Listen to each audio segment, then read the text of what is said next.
소유가 되려니와. 아멘. 오늘 이사야서 65장 8절에서 10절까지의 말씀을 가지고 복의 터전을 일구는 사람들이라는 제목으로 여러분과 함께 은혜를 나눌까 합니다. 세상에서 가장 큰 고통은 어떤 고통일까요? 바로 내가 지금 겪는 고통이 가장 큰 고통입니다. 10년 전의 고통도 그렇게 크지를 않습니다.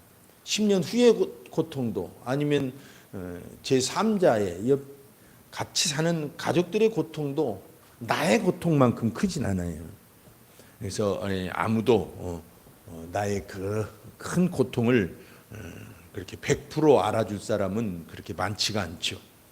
우리나라의 1인 가구가 몇 프로인지 찾아봤더니 통계청 발표에 의하면 33.4%입니다. 그래서 전체 가구 중에 716만 6천 가구예요. 작년 통계로 엄청나게 많은 가구가 혼자 살아갑니다.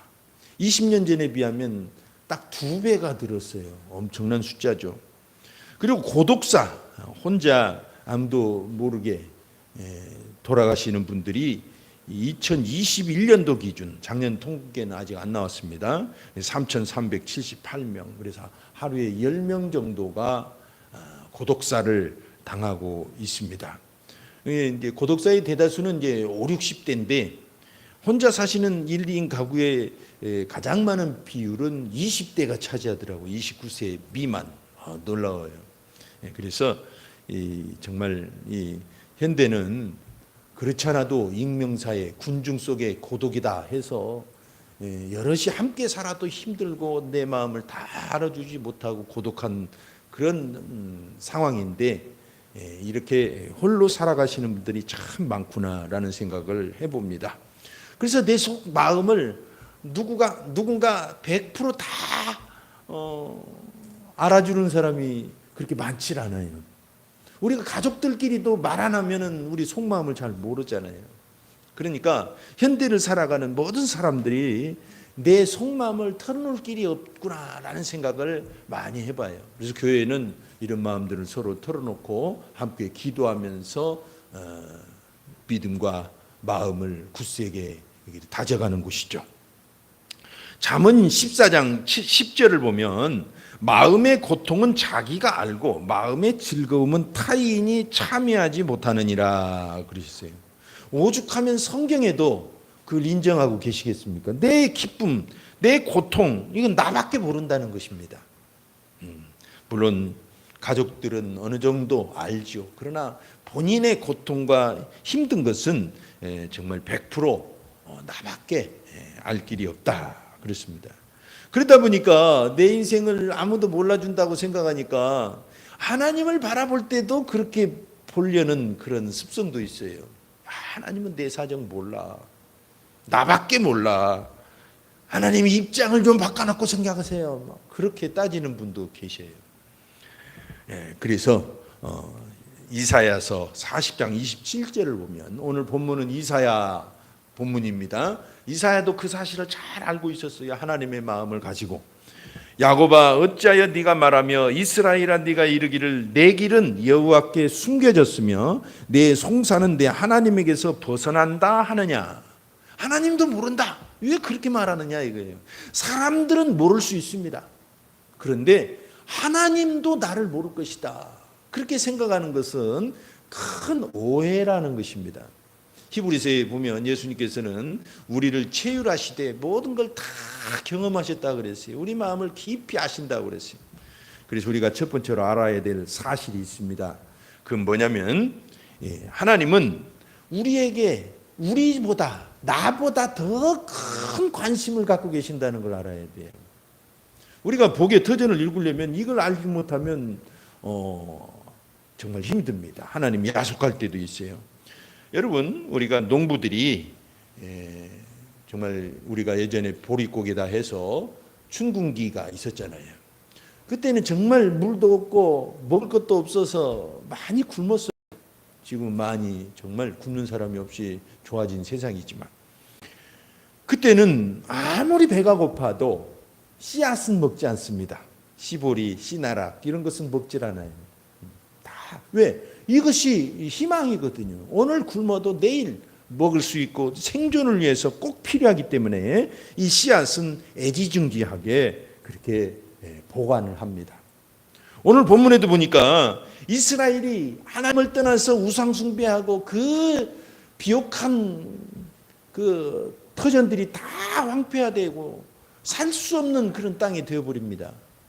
이때 곡식들은 다 떨어지고 과일도 다 썩어서 떨어지는데 8절에 보니까 그래도 몇 송이는 포도송이들이 남아 있었던 모양이에요. 그걸 보고 사람들이 얼마나 애지중지하는지 이렇게 표현을 하는 것입니다. 여호와께서 이와 같이 말씀하시되 포도송이에는 즙이 있으므로 사람들이 말하기를 그것을 상하지 말라.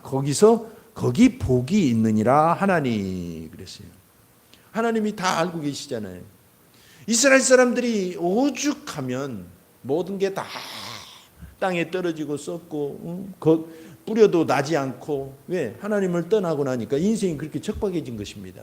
삶의 환경이 그렇게 척박해져 버린 것입니다. 그랬을 때 겨우 남은 그 포도송이를 보고 이거 정말 귀한 거다. 이건 복이다. 먹으면 그래도 즙이 나오지 않느냐. 이렇게 사람들은 지금 그렇게 하고 있다는 것입니다. 정말 그렇죠. 우리가 생존에 필요한 것은 정말 아낍니다. 그것마저 먹어버리면 희망이 없어요. 그래서 이것을 복으로 여기고 애지중지하는 것입니다. 그런데 하나님은 어떠신 분이냐? 그것을 오늘 말씀하고 있는 것입니다. 우리도 우리의 생존에 필요한 것은 정말 삶에 중요하다고 생각하는 것은 애지중지하는데 내 행복과 복에 대해서는 그렇게 관심이 있는데 하나님은 어떠시냐 이겁니다. 인생을 향해서 하나님은 더 큰, 더 깊은 관심을 갖고 계신다는 것입니다. 8절 하반절을 보니까 나도 내 종들을 위하여 그랬어요. 너희들도 그렇게 하는데 나도 더 그런다 이런 뜻입니다. 그와 같이 행하여 다 멸하지 아니하고 내가 야곱에게서 씨를 내며 그렇게 말씀하고 있어요. 이게 무슨 뜻이겠습니까? 다 우상을 숭배하느라고 하나님을 떠났지만 그래도 경건하게 하나님을 믿으려고 하는 남은 자들 몇몇 남은 사람들을 씨앗으로 여겨서 이런 뜻입니다. 사람들이 몇몇 포도송이가 남은 걸 귀하게 여겨서 그것을 복으로 여기는 것처럼 나도 이스라엘 중에 다 하나님을 떠났지만 남아있는 하나님을 경건히 섬기는 그들을 씨앗으로 삼아서 유대와 이스라엘을 복되게 할 것이다. 이런 뜻입니다. 오늘 본문은 그런 거예요. 이것이 곧 남은 자 사상이라고 합니다. 우리는 주로 어떤 걸 애지중지합니까? 우리에게 꼭 필요한 것이에요. 이 육신을 가지고 살아가는데 필요한 것들. 근데 하나님은 여기다가 플러스 우리의 영혼까지도 귀하게 여기신다는 것입니다. 그리고 우리의 삶에 대해서는 우리가 생각하는 것보다 더 깊이, 더 크게 관심을 갖고 계신다는 거예요. 우리가 요나서를 읽어보면 잘 알 수 있습니다. 요나가 이러저러 해가지고 니느웨 성에 억지로 이제 파송이 되죠. 가기 싫은데 그 사람들 다 그 벼락 맞아 죽어버렸으면 좋겠는데 하나님께서 회개하라고 가서 그 사람들 살려내라고 하시니까 속이 상한 거예요.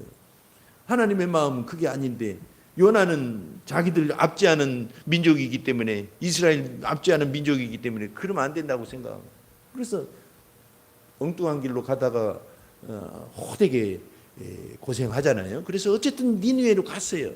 그래서 하룻길을 달려서 회개하라고 전파하고는 어디 보자 두고 보자 하고 이제 언덕 위에서 바라보고 있는 거예요. 근데 너무나 뜨거워가지고 견딜 수가 없었어요. 그때 마침 박능꿀이 하나 이렇게 올라오잖아요. 얼마나 시원한지. 그래서 박능꿀이 그렇게 귀한 거예요. 애지중지. 그랬더니 다음날 자고 일어났더니 싹 말라 죽어버린 것입니다. 벌레가 와서 다 뿌리를 갉아먹어 버리니까 말라 죽어버린. 하나님 그렇게 하신 거예요. 일부러. 그러니까 요나가 화가 난 거예요. 아니 그 손바닥만한 볕을 좀 쬐려고 그랬더니 이것마저 속상하다고. 그랬더니 하나님 뭐라고 하세요? 너는 그 그늘을 만들어준 박너쿨도 그렇게 아끼냐. 나는 이 니느웨 성에 앞뒤를 알지 못하는 수십만의 인구와 그리고 또 육축들도 얼마나 많느냐. 나는 그 사람들의 영혼을 귀하게 여긴다. 이렇게 말씀하시잖아요. 여기에 하나님의 큰 마음을 알 수가 있습니다. 우리는 살아가면서 보면 어쩌면 우리가 먹고 사는 것이라든가 이런 거 정말 귀한 겁니다. 그거 없이는 살 수가 없어요. 거기에만 관심을 갖는 듯해요. 그러나 하나님은 우리의 영혼과 우리의 행복과 우리의 모든 것 토탈 서비스라고 할 수 있죠. 하나님은 우리의 전인적인 것에 관심을 갖고 계시는 거예요. 그나마 우리는 이만큼 관심을 갖고 있다면 하나님은 더 큰 관심과 깊은 관심으로 우리를 바라보신다는 것을 꼭 기억해야 됩니다.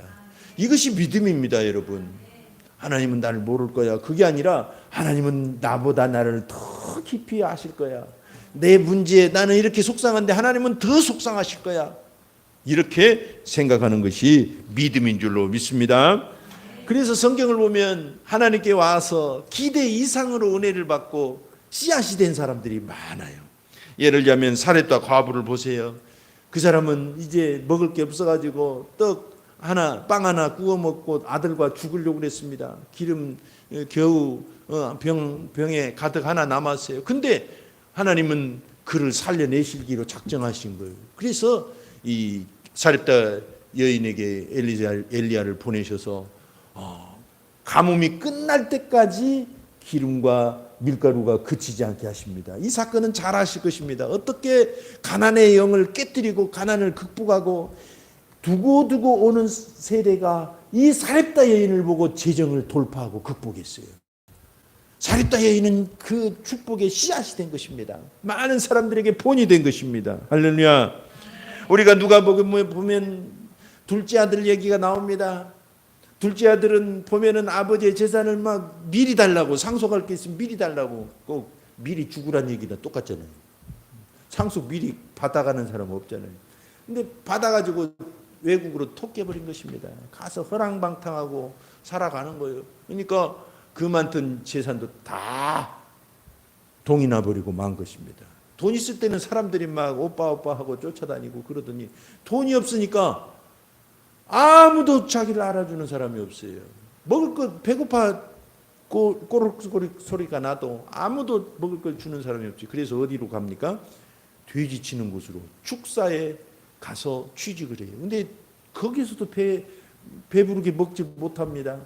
돼지들이 먹는 쥐염 열매와 경쟁하면서 겨우 먹고 사는 그런 형편이 있어요. 그때 딱 깨달음이 옵니다. 요즘 말로 현타가 온 거예요. 우리 아버지 집은 풍요로 와가지고 종들도 배불리 먹는데 나는 여기서 굶어 죽게 됐구나. 아버지에게 돌아가자. 그렇게 생각한 겁니다. 근데 차마 내가 아버지에게 가서 나 아들 왔습니다. 그렇게 못 한다는 거예요. 가서 종들 중에 하나로 그냥 써달라고 해야 되겠다 하고 무거운 발걸음을 옮깁니다. 그리고 집으로 돌아왔더니 아버지는 어떻게 했어요? 회초리 갖고 와라 저놈의 자식. 그게 아니었어요. 막 버선발로 쫓아와가지고 안아주고 잔치를 벌이라고 목욕시키라고, 그리고 아들의 권세를 반지도 가락지도 끼워주고 옷도 갈아입히면서 다 회복시켜 주십니다. 작은 아들 입장에서는 기대하는 것 이상으로 은혜를 받은 거예요. 이것은 하나님께서 그와 같이 우리를 기다리시고 우리를 생각하신다는 그런 예화였습니다. 이 이야기를 가지고 수많은 영혼들이 주님께 돌아오게 됐어요. 그래서 이 돌아온 이 두 번째 아들 탕자 이야기는 하나의 씨앗이 된 것입니다. 많은 영혼들을 구원하는 씨앗이 된 거예요. 삭개오를 보십시오. 삭개오는 예수님이 여리고를 지나가신다고 하니까 그냥 호기심으로 찾아가 봤어요. 근데 그에게는 호기심 이상의 것, 아니 영원한 것을 얻었죠. 뭡니까? 인생이 바뀌어버린 것입니다. 여러분, 이와 같이 그래서 삭개오는 두고두고 새로운 인생의 표상이 된 것입니다. 상징이 된 거예요. 희망의 상징이 된 것입니다. 베드로를 보세요. 그냥 베드로는 로마의 폭정 밑에서 그냥 이스라엘이 자기 나라가 독립이나 했으면 좋겠다 그런 꿈을 꾸는 어부였어요. 어부가 뭐 큰일을 할 수가 없잖아요. 뭐 학자나 된다든가 정치 지도자나 된다든가 하면 뭔가 혁명이라도 일으키는데 갈릴리 바다에서 그물이나 던지는 그 어부 그냥 그런데 단순하게 예수님을 찾아올 때는 그래도 희망이라고 믿었기 때문에 그냥 찾아온 거예요. 근데 그는 하나님을 만나고 어떻게 변합니까? 교회의 기둥이 된 거예요. 갈라디아서를 보면 갈라디아서에 글을 이끌어서 뭐라고 표현합니까? 2장 9절에 기둥 같은 베드로라고 표현을 해요. 마태복음 16장 18절에도 베드로의 신앙 고백 위에 하나님께서는 교회를 세우신다고 합니다. 교회의 기초가 되었어요. 물론 교회의 기초는 예수님이십니다. 베드로 위에 세운 게 아니라 베드로의 고백 위에 세운 거예요. 가톨릭에서는 베드로 위에 세웠다고 해서 베드로를 초대 교황으로 여깁니다만 그게 아닙니다. 이 베드로의 신앙 고백, 주는 그리스도시요 살아계신 하나님의 아들이십니다. 이 고백 위에 교회를 세우신다고 그랬습니다. 교회 기초가 된 것입니다. 그의 고백이 놀랍죠. 그리고 베드로가 나중에 쓴 편지에 이렇게 말하잖아요. 베드로전서 2장 9절에 그러나 너희는 택하신 족속이요 왕같은 제사장들이요 거룩한 나라요 그의 소유가 된 백성이니 이는 너희를 어두운 데서 불러내어 그의 기이한 빛에 들어가게 하시니에 아름다운 덕을 선포하게 하려 하심이라. 지난번 번역은 선전이라고 그랬어요. 얼마나 기가 막혀요. 베드로는 우리가 예수를 믿게 된 것은 하나의 씨앗이 되어서 많은 사람들에게 예수님 믿음이 이와 같다는 것을 알리려고 하나의 씨앗이 되게 하시려고 우리를 부르시고 우리에게 복을 주신다는 것입니다. 하나님은 씨앗에 관심이 많으셔요. 이 씨앗이 살아나야 열매를 맺고 이 씨앗을 통해서 열매 맺고 열매를 통하여 많은 사람들이 희망을 볼 거 아닙니까? 그래서 여러분 우리 삶이 잘 되고 행복하고 자기를 이기고 환경을 이기고 흑암을 이기는 놀라운 그런 사람으로 살아가는 것에 하나님은 관심이 아주 커요. 우리는 그냥 우리 먹고 사는 거나 관심을 가지려는 그런 수준으로 살잖아요. 하나님은 아니십니다. 더 큰 꿈을 갖고 계셔요. 먹고 사는 것뿐만 아니라 건강하고 행복하고 할렐루야. 네. 그런 것들에 하나님은 관심을 많이 갖고 계십니다. 그래서 마태복음 7장 11절 보면 너희가 악한 자라도 좋은 것으로 자기에게 줄 알거든 하물며 하늘에 계신 너희 아버지께서 구하는 자에게 좋은 것으로 주시지 않겠느냐 그러셨어요.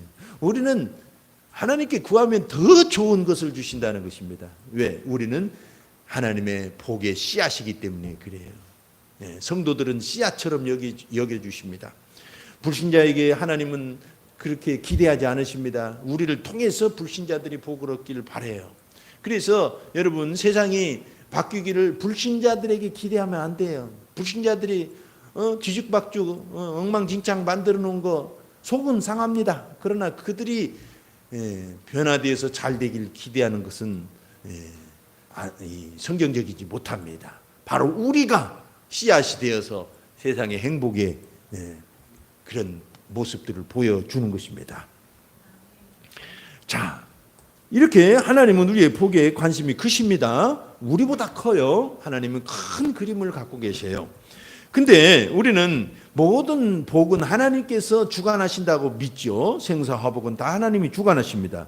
근데 정작 이 복을 일구는 자들은 성도들이고 바로 교회들임을 알아야 돼요. 많은 사람들이 그렇게 생각합니다. 복은 하늘에서 뚝 떨어지는 거라고. 어떤 사람이 잘 되는 걸 보면 야, 저 사람 얼마나 복을 받아서 저러나 그렇게 생각합니다. 참 복도 많다. 행운이다. 인간적인 복은 그런 거예요. 그냥 하늘이 주신 어떤 아무것도 노력하지 않았는데 뚝 떨어져서 받은 그것을 복이라고 생각해요. 근데 성경은 그게 아닙니다. 복은 일종의 씨앗이고 하나님이 주신 생명의 능력이고 그래서 어떻게 해야 됩니까? 이것을 심고 일궈서 가꿔내서 열매 맺게 하는 그런 힘을 복이라고 말하는 거예요. 그래서 우리는 복을 받는 것보다 복의 사람이 되는 게 더 중요합니다. 복은 이례적일 수도 있어요. 그냥 먹고 끝나요. 그런데 복의 사람이 되면 죽을 때까지 복을 만들고 일구다가 누리다가 가는 것입니다. 그래서 저와 여러분은 복의 사람이 되는 것입니다. 그래서 하나님은 오늘 9절 하반절에 보면 유다에게서 나의 산들을 기업으로 얻을 자를 내리니 내가 택한 자가 이를 기업으로 얻을 것이요 나의 종들이 거기에 살 것이라. 기업으로 얻을 자, 기업으로 얻을 것, 거기에 살 것, 그렇게 말씀하고 있습니다. 하나님께서는 타락한 백성 중에서도 이와 같이 하나님의 남겨두신 경건한 씨앗을 통해서 다시 그 약속의 땅을 일구어 내시겠다는 거예요. 지금 이 예언이 선포된 당시에는 이스라엘이 아주 황폐한 땅이 되었었습니다. 그런데 그것을 다시 일구시겠다는 거예요. 야곱을 씨앗으로 삼으셔서 유다를 기업으로 얻게 하셔서, 여기서 야곱을 씨라고 단수를 썼습니다. 하나를 뜻합니다. 씨들이라고 복수가 아닙니다. 이 하나를 뜻할 때는 예수님을 상징한다는 것을 기억해야 돼요. 하나를 뜻할 때 남은 자, 씨앗, 이것을.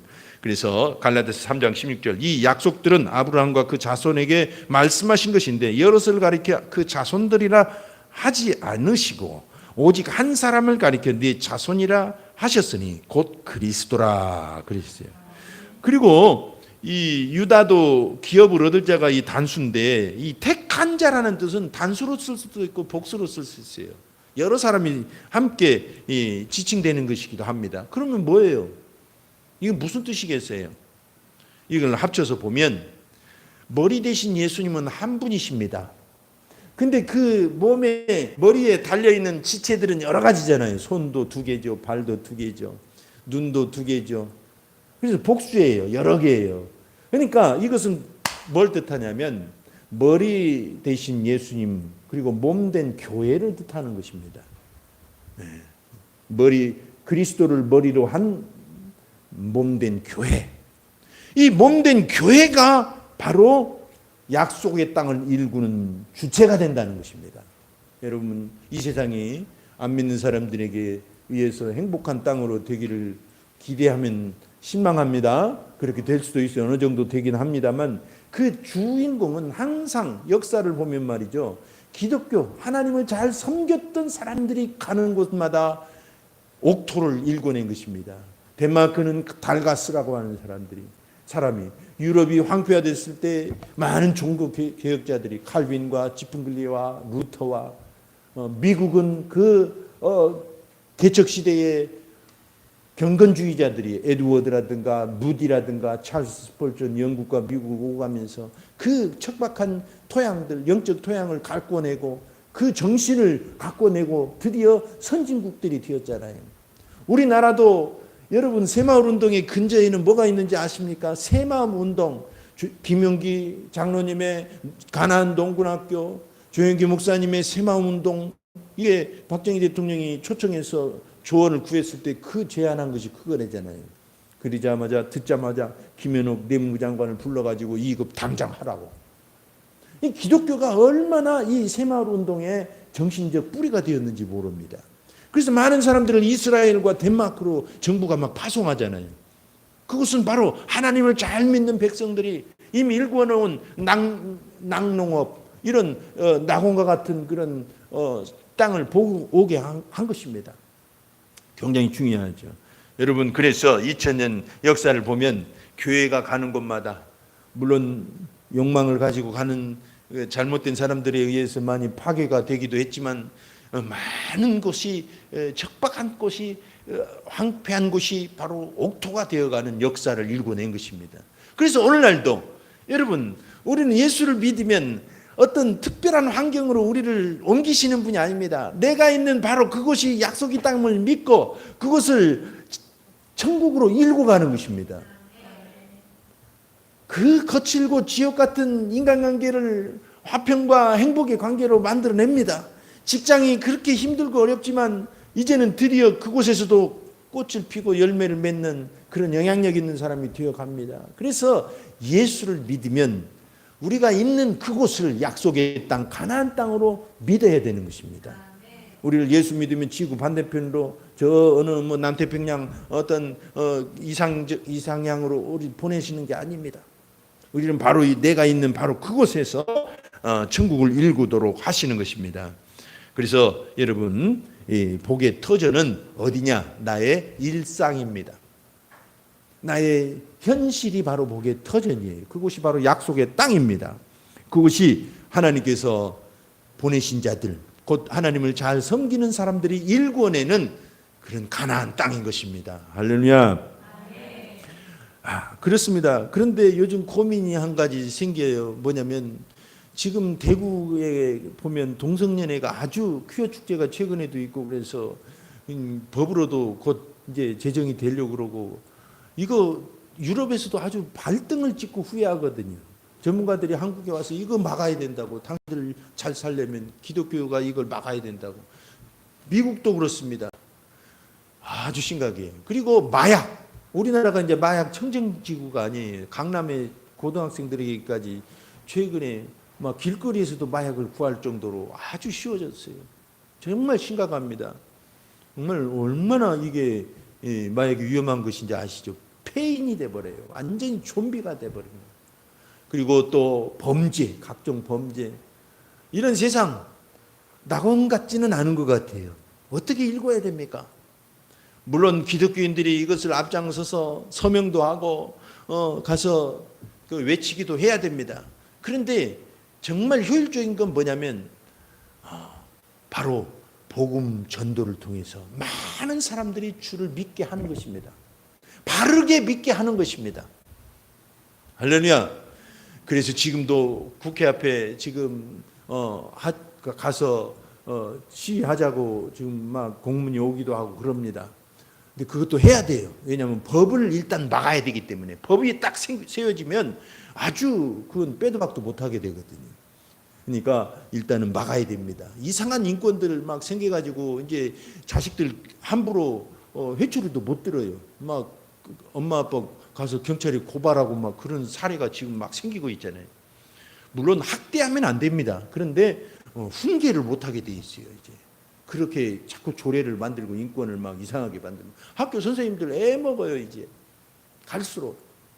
그래서 이런 것들을 기독교가 법으로도 막아야 되고, 사실 바르게 믿는 사람들을 많이 배출하면 자연스럽게 해결이 되는 것입니다.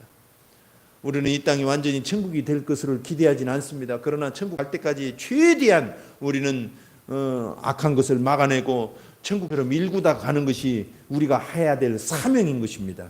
저와 여러분이 그냥 나는 그렇게 안 살면 되지, 그것이 아니에요. 누군가가 옆에서 그런 삶을 산다면 나도 고통스럽게 되거든요. 그러니까 우리가 함께 기도하면서 예수를 잘 믿고 또 초청하면서 바르게 믿자고, 원래 예수를 믿고 하나님이 창조하신 세계는 이런 세상이 아니다라고 가르치면서 그렇게 함께 믿어가는 것이 방법인 줄 믿습니다. 우리 교회는 그런 운동을 하는 거예요. 할렐루야. 마지막으로 이 복의 터전을 바라보면서 주님을 간절히 찾아야 돼요. 우리는 안 먹어도 배부르다 이런 말을 하잖아요. 어떨 때 그런 말을 씁니까? 자식들을 바라보면서 잘 크는 걸 보면 안 먹어도 배부르다가, 안 먹어도 배부르겠네요, 그렇게 말하죠. 또 가을이 되면 황금 물결을 바라보면 안 먹어도 배부른 것 같아요. 오늘 본문에 보면 10절에 샤론의 양떼의 우리가 되겠고, 샤론은 양떼의 우리가 되겠고, 아골골짜기는 소떼가 눕는 곳이 되며, 이런 표현이 있습니다. 샤론은 지중해 연안에 있는데, 그 갈멜산 바로 그 옆에 있는데 굉장히 비옥한 땅입니다. 근데 지금 이 예언이 선포된 당시는 아주 황폐가 된 거예요. 사람들은 항상 생각하는 것입니다. 저 샤론의 땅에 양떼가 거닐 뿐만 아니라 그것이 양떼의 우리가 됐으면 좋겠다. 막 그런 상상을 한 거예요. 볼 때마다. 안 먹어도 배부르겠죠. 아골골짜기는 잘 아시죠? 그 아간의 범죄로 인해서 그 골짜기 자체가 고통의 곳이라고 아주 저주받은 땅이 되었었습니다. 근데 그곳을 볼 때마다 소떼가 눕는 곳이 되었으면 좋겠다 하는 상상을 한 거예요. 시적인 표현으로. 그래서 시편에도 보면 이런 표현이 가끔 있잖아요.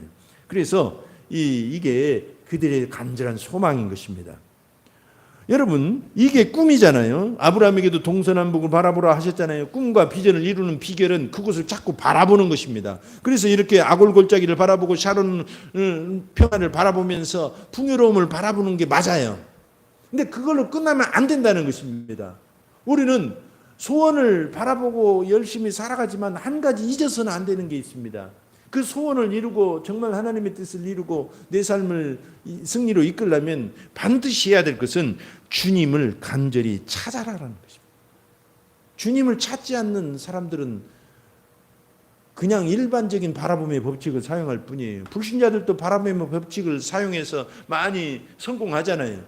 근데 그것은 세상적인 것이고, 하나님이 원하시는 정말 온전한 행복은 하나님을 찾는 데서 나온다는 것입니다. 오늘 10절 하반절에 보면 나를 찾은 내 백성의 소유가 되려니와 그랬어요. 여러분, 바라봄의 법칙은 맞습니다. 근데 그걸로 끝나면 안 됩니다. 어떻게 알아? 주님을 찾는 것입니다. 선민이다 하고 이스라엘은 하나님을 찾질 않았어요. 엉뚱하게 우상을 찾았어요. 그래서 하나님은 책망하신 거예요. 우리도 마찬가지입니다. 하나님의 택하신 백성입니다. 그렇기 때문에 하나님을 찾는 것입니다. 우리가 어떤 소원을 찾는 것, 그것은 부수적인 거예요. 우리는 하나님 그분을 찾을 때 우리는 하나님의 복들을 누릴 수 있고 약속들을 받을 수가 있는 것입니다. 약속을 받기 위해서 찾는다기보다는 하나님을 찾는 것이 우리의 믿음의 본질이기 때문에 그래요. 여러분, 복이라는 건 사실 우리는 복을 받으려고 믿는 것 같지만 사실 복은 덤입니다. 그리고 약속이에요. 있으면 더 좋아요. 본질은 하나님을 찾는 것입니다. 우리의 신앙은. 그래서 잠언 8장 17절에 나를 사랑하는 자들이 나의 사랑을 입으며 나를 간절히 찾는 자가 나를 만날 것이니라 그랬어요. 여러분, 시편을 보면 다윗이 많은 시를 썼는데 그 시들 중에는 정말 행복했을 때 쓴 시도 있지만 시편 23편 그 얼마나 위대한 시입니까? 여호와는 나의 목자시니 내게 부족함이 없으리로다. 어떻게 보면 정말 풍요로운 삶을 보면서 누리면서 쓴 시 같아요. 막 배불러서 배 두들리면서. 근데 사실은 그렇지 않습니다. 이 시편 23편은 광야에서 도망다니며 쫓기며 때로는 양을 치면서 어렸을 때 지었을 시이면 양을 쳤을 때 아니면 그 이후라면 도망 다닐 때 썼던 시인 거예요. 그럴 때 그렇게 풍요로운 시를 쓴 것입니다. 척박한 곳에서 하나님을 갈급하게 찾는 마음으로 그 결과 그의 꿈대로 그 더 이상으로 하나님은 그에게 안겨주신 것입니다. 이것이 굉장히 중요한 영적인 원리입니다. 그리고 시편 63편 1절도 다윗의 시라고 나와 있는데 유다 광야에 있을 때 지은 시다 그렇게 표현되어 있습니다. 하나님이여 주는 나의 하나님이시라 내가 간절히 주를 찾되 물이 없어 마르고 황폐한 땅에서 내 영혼이 주를 갈망하며 내 육체가 주를 앙모하나이다. 그 광야에서 여러분 이스라엘 가보시면 알지만 끝도 갓도 없이 막 광야거든요. 그 나라 사람들이 아마 우리나라 오면 깜짝 놀랄 거예요. 천지가 다 푸른 산이잖아요. 그 나라는 그렇지 않아요. 이 요단강 주변과 저쪽 뭡니까 갈릴리 북쪽의 일부 산들만 그래요. 그러니까 이 그런 척박한 곳에서 우리는 보통 물을 달라고 해야 정상이잖아요. 물 주세요, 먹을 거 주세요 이런 기도하지 않고 오히려 다윗은 하나님을 찾는다 이거예요. 하나님, 내 육체가 하나님을 앙망합니다. 하나님을 찾습니다. 그게 본질이었던 것입니다. 그랬더니 그에게는 정말 풍요로운 전무후무한 강력한 나라를 일구는 그런 은혜를 주신 것입니다. 복은 절절로 굴러오는 게 아닙니다. 온 것을 내 땅을 열심히 일궈내는 거예요. 근데 열심히 일궈내는 것이지만 주님을 찾을 때 가능하다는 것입니다. 윤심덕의 최초의 소프라노 현대식 가수인데 우리나라 사해찬미라는 노래 직접 작사했죠. 광막한 광야에 달리는 인생아 너는 너의 가는 곳 그 어디에 있냐.